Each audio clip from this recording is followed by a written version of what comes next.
couple weeks ago, my girlfriend called me and she was like, bro, I want to do a session called 12 Weeks to Being Healthy, Happy, and Healed. And I want you to teach a session. And I'm like, all right, let me pray about it. Let me think about it. And I'll get back to you with my topic. And, as I started to think through and wrap my brain, I'm like, what are the keys to really being happy, healthy, and whole? We know that having a faith walk and relationship with God is definitely going to be a major key, right? In terms of a practical application, what does that look like? Is it building your faith walk? Is it trusting the process? Is it enjoying the process, finding joy in the journey? All these buzzwords. And I'm like, those are good, but that's not what I want to talk about. As a productivity coach, I'm like, okay, well, I could talk about productivity and accountability and having systems and structure and strategy in place so that you can make sure that you are walking in a life that allows you to be happy and you have steps in place that make sure that you're healed and that you're, all the things. And I'm like, yeah, productivity is my thing, but I don't think that's it. So, anyways, one day I was looking at, I just opened Google and in my feed it says, Harvard study finds ways for children to be successful, happy, and healthy. I'm like, oh, okay, let's look at that. So I clicked on the article and it was like, in order to have successful kids, this is the one thing you have to do. Are you ready for the answer? Make them do chores. And what they're saying is that it gives them a sense of self-worth and better work ethic because they feel that they're contributing to society, right? So they're doing something bigger than themselves. Now, as adults, I'm sure you've made a bed or two or washed some dishes in your lifetime, but we're still here trying to figure out how to be happier, how to be healthier, how to be healed, right? So I'm not saying anything against doing chores. That's something that creates discipline and all those things, but there's something more. So this is what was revealed to me. I believe that we become happy, healed, and healthy by managing our expectations in life. And I just want to start off by saying that happiness used to be a goal of mine, but as I matured and I learned more, I realized that the goal is joy because happy is based on everything being perfect and rainbows and sprinkles, and it's situational, which means that it's fleeting because situations change, things happen. But when you start to pivot towards joy, then joy is just being able to have this consistent, even tone because of what you know. So when you know that you're going to win in the end, despite the trials and the tragedy and the tests and the mess and all that's going on, you can have joy in the moment, right? So I'm using the word happy because, she wanted to do something catchy with HHH, happy, healed, and healthy. But I want you to think of joy, right? That's really what we're going to. So, like I said, the download I received was that we need to manage our expectations. Because, expectations are the anticipations or hopes that we have as individuals regarding specific outcomes or behaviors in various aspects of life. So, whether it's our personal relationships or work or events or just in general, it shapes our reactions and our decisions. And sometimes these can be realistic, and most times it's unrealistic.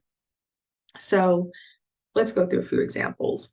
Say, for example, you need to get to somewhere by 5 p.m. And it only takes you 30 minutes, even with heavy traffic. So you leave an hour in advance and you say, okay, I'm scheduling an Uber to pick me up. I'm giving myself a 30-minute cushion in addition to the 30 minutes it's supposed to take me to get there. And then you get there late. Would you be upset? I guess you would be because you anticipated all the things that could happen and you planned for that. And then the thing that you were trying to prevent still happened. So it's disappointing, right? Let's say, for example, you're single and you're looking for this amazing person to sweep you off your feet. And, year after year, it's just not happening. And you're like, when is this going to happen? If I told you that it's going to happen on February 26th, and I told you the year, then obviously you can be more even toned and more you can be calmer knowing that it's going to happen on this date. The issue in life is that we don't often know when things are going to happen.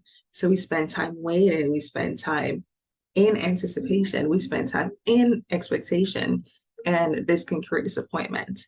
So we want to make sure that as we're going through life and we're expecting things to happen, that we are managing the expectations and even letting go of the possibility of something not happening. And it's not that you're letting go of hope. It's not that I want you to walk around hopeless, not expecting God to fulfill his part or to do the thing that he promised or the thing that you so deeply desire.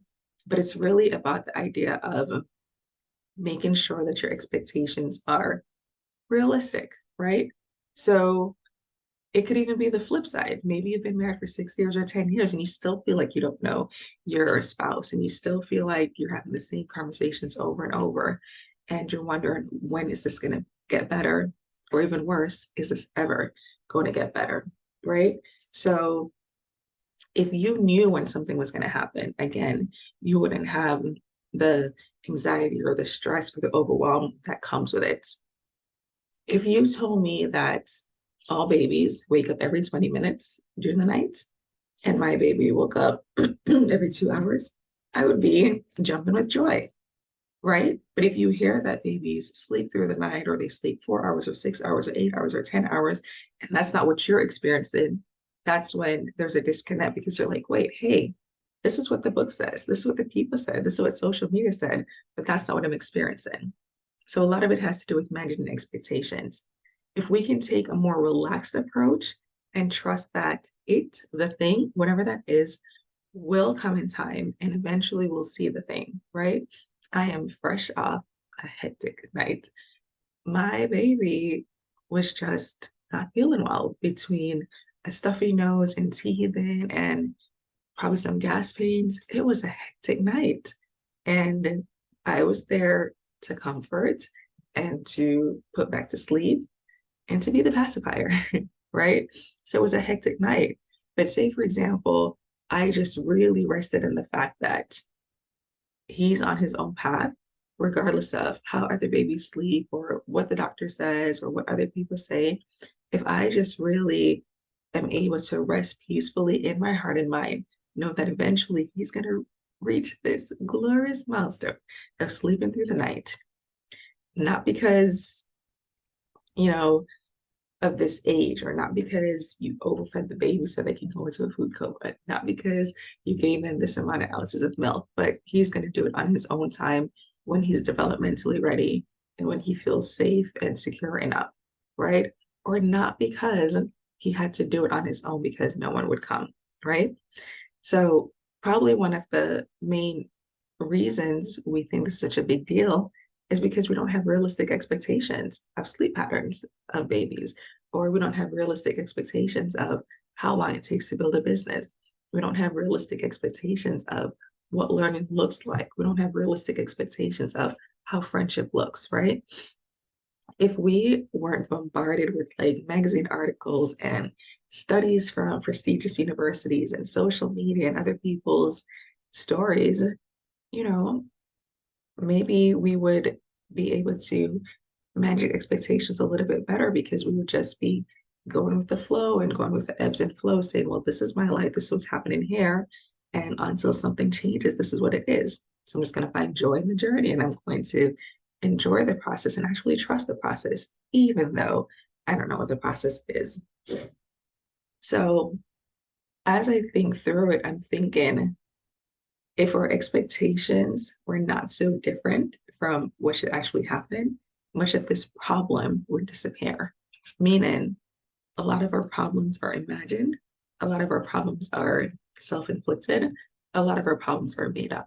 Now, if you're going through something like homelessness or financial issues, this is not something you're imagining. You look in your bank account and you see zero, you see negative. This is not something you're imagining. But there are other things that we don't have control over, and we put these unrealistic expectations and deadlines and timelines on it, knowing that we can't control when it really happens. And those are the reasons why we have these problems, right? So I really want to encourage you to manage your expectations because it's such a crucial part of maintaining healthy relationships and achieving your personal and professional goals. Because the flip side is that unmet expectations create disappointment, right? So I've heard people complain that, they created this social media post and not a lot of people liked it. And I'm like, can a double tap and a heart keep you warm? Can a double tap pay your bills? Like, I really don't care. Like, I don't post on social. I'm like very inactive. I have social media pages. I just don't go on. But it was never tied to my happiness or to my self-worth or to my identity. That really never mattered to me, how people responded to or engaged with my post. Um, and I'd hear people say, but it just takes 2 seconds. Why can't they just like it? Or why didn't they like it publicly, but they sent me a message? Or how come they like someone else's stuff? When we start to manage expectations and really let go of, listen, I'm posting this because I want to post it, or I'm doing this because I want to do it. And whatever else happens is a cherry on the top, but it's not the reason for why I'm doing it. Then we'll start to experience less disappointment because a reason for doing something is because of a personal desire, not because of an expected outcome or reaction. So, when we set expectations that are too high or beyond what is realistically achievable, we're more likely to be disappointed because those expectations are not met or probably cannot be met. It's the same thing with assumptions. Sometimes we assume that someone is going to show up the way that we would show up, or we assume that someone would do something because we knew that if they were in that situation, this is how we would have, rallied around them or supported them. And we can't just project on other people and say, well, if you were doing this, I would have done that. So expect the same thing, especially if there's a lack of communication and you fail to communicate your expectations. That's one of the major things that allow for disappointment because we're not sharing, we're expecting people to read our minds. Or again, we're projecting and saying, well, I would have done that. Why couldn't they do that? Or I always do that for them. Why did they do that for me? When we have these assumptions and the lack of communication or dependence on external factors, it's really making us vulnerable to disappointment because when those factors don't align, then you feel frustrated. So I really want to encourage you to let go of the attachment to outcomes, stop with the comparisons because comparison is a thief of joy and it really belittles what God has done in your life, right? So if God gave you a car that works, it drives, it does everything it needs to do to get you from point A to point B, but you're looking at the Joneses over here with a Tesla or a Range Rover, and you're like, well, why can't I have that? What about the time you didn't have that car? When you got it, it was like the best thing ever. But then here you are comparing and belittling what's being done in your life. Another thing is that change in circumstances, the only constant is change. Things are going to change. Like if we haven't learned that we can't control external circumstances after a whole pandemic, then we have a ways to go in avoiding excessive disappointment in our life. Things change, things happen, and we don't always have control over it. So I implore you to let go of expectations, let go of unrealistic expectations, release people from being God in your life. A lot of us have God-sized void, and that's where we're expecting things from other people. We're expecting the man to show up as your dad or to fill the daddy issues. You're expecting your friend to heal the relationship that never got sorted out with your mom. You're expecting the new friend to be what the old friend wasn't going to be. And then you bring all that baggage into the relationship. We have to let go of expectations and stop putting weight on pressure of other people to fill voids that only God can fill in our lives. As a result of doing this, you're going to experience so much more gratitude, improved relationships, so much more flexibility, and just increased empowerment because you're the one who has control over your feelings and your emotions. It's not situations, it's not other people. So I do want to just share again that letting go of expectations does not mean lowering your standards. It doesn't mean that you have no goals or no boundaries. It doesn't mean that you have no standards. That's not what it means. It just means being open to different outcomes and not attaching your happiness solely on a specific result. So that mindset shift can really lead to more positive and fulfilling lifestyles. And then I don't want you to get to a place where your expectations have moved from disappointment and now it's breeding resentment. I don't want you to get there. I don't want you to get to a place where your relationships have started to deteriorate because the trust and the intimacy in relationships have eroded.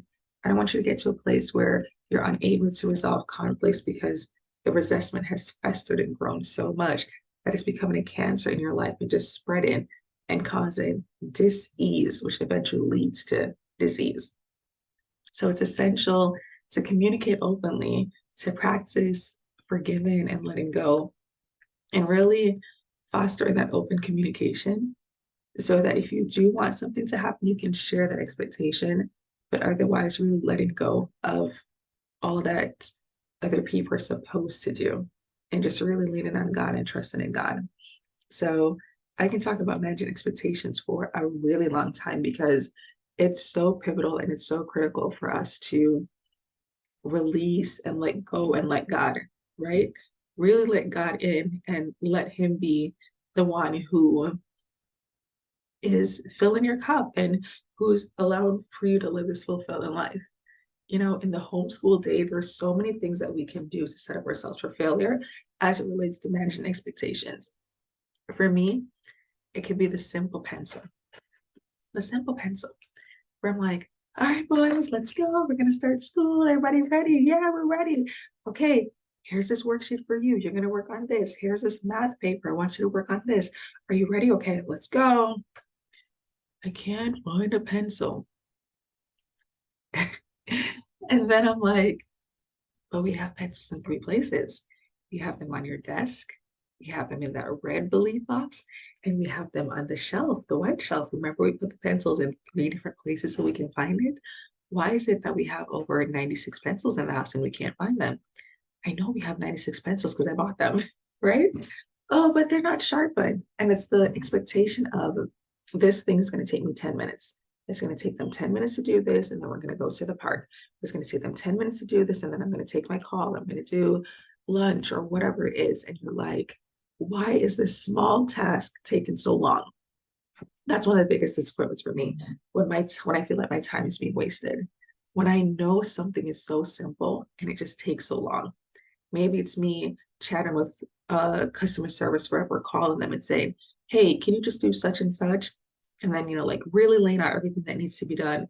All they need to do is click the button, press submit, give me a confirmation number. 45 minutes later, we're still on the phone. Those are the things that really get me riled up. I'm like, oh my gosh, this is a 20-minute ordeal. This is a 5-minute ordeal. Why is it taking so long? But what if I approach that from a more proactive stance? Where back to the pencil situation, like, you know what? The last couple of times I really got upset about the pencil. I'm going to say to them, hey, boys, we're going to start school in 5 minutes. Make sure you have your pencils ready.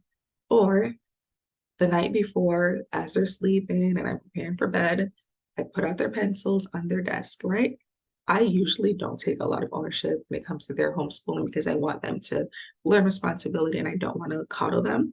So it's probably going to be the former of, hey, go get your stuff ready because no one has time to be looking for a pencil for 10 minutes. But there's so many ways for us to be proactive in different things. It could be the math lesson where we're going to teach one concept and it seems fairly simple and you've done the prep work, you've done the lesson planning, and they're just not getting it. This is not the time to be frustrated. It's a time to manage expectations and say, I know this. I think I'm teaching the best way possible, but there's a possibility that they may not get it. It may not click. It may not be as fast as I expect it to be. So what does that look like? Really imagine expectations. Um, as the holidays are coming up, or just different things happening, like people visiting, things happening, things change. And I feel like if we start to lean into the flexibility of homeschooling, then we'll be able to manage expectations a little better. Like, okay, I didn't start exactly at 8, I didn't start exactly at 9, I didn't start at 10, I didn't start at 1. But what are the things that if I just get these core things done every day, then I feel like we had a full day of accomplishment. For me, that's Bible and devotion, math, reading.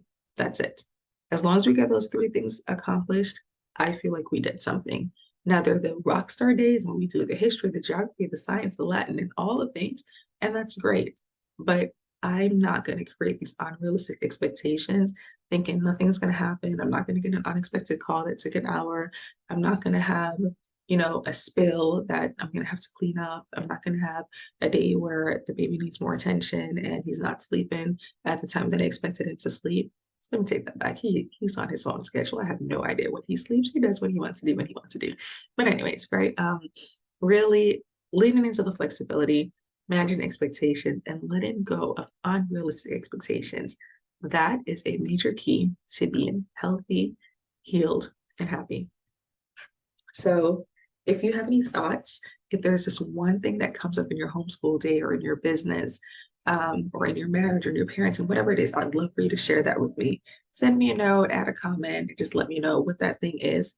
And the coach in me has to ask you, what is the one thing that you're going to eliminate or integrate to make sure that you are now managing expectations better? So what is a proactive approach? Say, for example, it's a business thing, and you're like, okay, I need to get some clients. Consistency is key. You don't know how long it's going to take. What are the mindset shift that you're going to make? Where are you going to show up? How are you going to show up in your homeschool life? What are you going to do differently?